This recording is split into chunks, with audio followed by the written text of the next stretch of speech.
The dare was supposed to last 5 seconds. The consequences lasted a lifetime. The moment Rachel Harper looked up from behind the counter of her little bookstore in Cedar Falls, Iowa, and smiled at me, I felt my confidence vanish. My best friend, Nathan, was standing behind a shelf, trying not to laugh. What had started as a harmless joke on a rainy Saturday afternoon was about to become the most important moment of my life. Before we begin, if you believe in kindness, hope, forgiveness, compassion, and second chances, take a moment to like this video, share it with someone who needs encouragement, leave a comment, and subscribe to the channel. Stories like this remind us that sometimes life changes when we least expect it. I was 28 years old and still trying to figure out where I belonged. While most of my friends seemed to be building careers, buying homes, and planning families, I felt stuck. I worked long hours repairing HVAC systems throughout town, rented a small apartment, and spent most evenings wondering if life was ever going to become more than work and bills. Nathan had been my best friend since middle school. He was the kind of person who could make an entire room laugh without even trying. One afternoon, after helping him move furniture into his mother's bookstore, he noticed me staring into space. He started teasing me about how serious I always looked. Then he pointed toward his mother and jokingly dared me to ask her out. Rachel Harper was 48, graceful, intelligent, and one of the kindest people I had ever met. She wasn't just Nathan's mother, she was the heart of the community. Her bookstore hosted reading nights, charity drives, and free tutoring sessions for local children.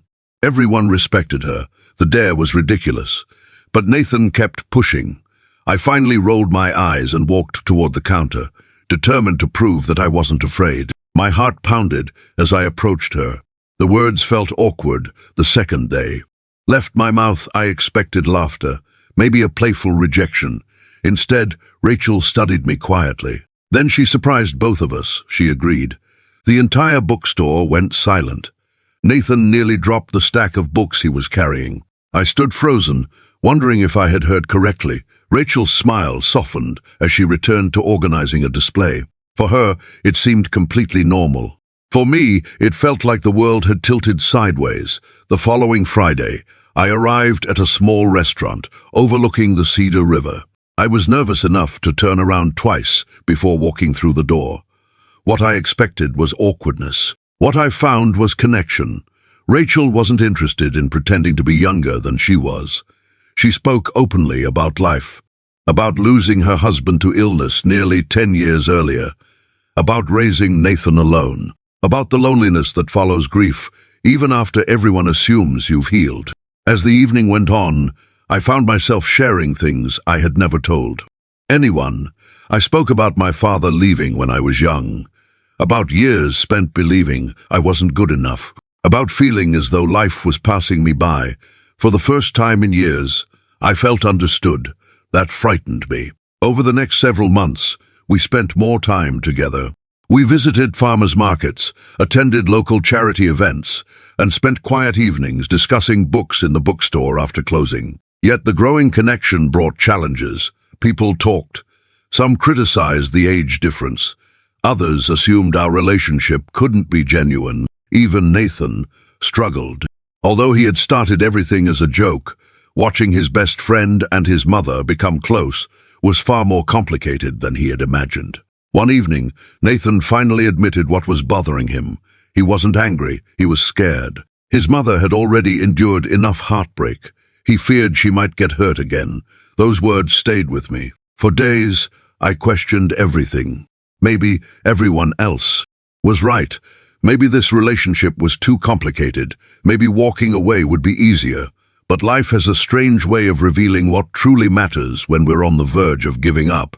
A few weeks later, a severe storm damaged part of the bookstore roof. Rainwater leaked inside, threatening hundreds of books and years of memories. Rachel was devastated. Insurance would help eventually, but the immediate repairs were overwhelming. Without hesitation, neighbors, customers, and friends showed up. Nathan organized volunteers. I spent every free hour repairing damaged sections and helping restore the building. For days, we worked side by side. During that difficult week, I saw something that changed me forever. Rachel wasn't beloved because she owned a bookstore. She was beloved because she had spent years quietly helping everyone else. Now the community was returning that kindness. Standing inside that crowded bookstore filled with volunteers, I realized love wasn't about age, appearances, or what other people thought. It was about showing up. It was about choosing someone every day. Before we reach the ending, I'd love to hear from you. Have you ever experienced a moment when life surprised you in the best possible way? Leave your answer in the comments below. The bookstore reopened 2 months later. The entire town attended the celebration. As customers filled the aisles and laughter echoed between the shelves, I found Rachel standing near the front window watching the crowd. The years of grief, doubt, and loneliness that had once weighed on her seemed lighter somehow. And for the first time in my life, I no longer felt lost. A year later, beneath strings of warm lights hanging behind the bookstore, surrounded by friends, family, and the community that had become our extended family, I asked Rachel a question that was very different from the one inspired by a silly dare. This time, there was no nervous laughter, no joke, only certainty. Her answer came, through tears and a smile brighter than any I'd ever seen. It was yes. Nathan stood beside us, grinning from ear to ear.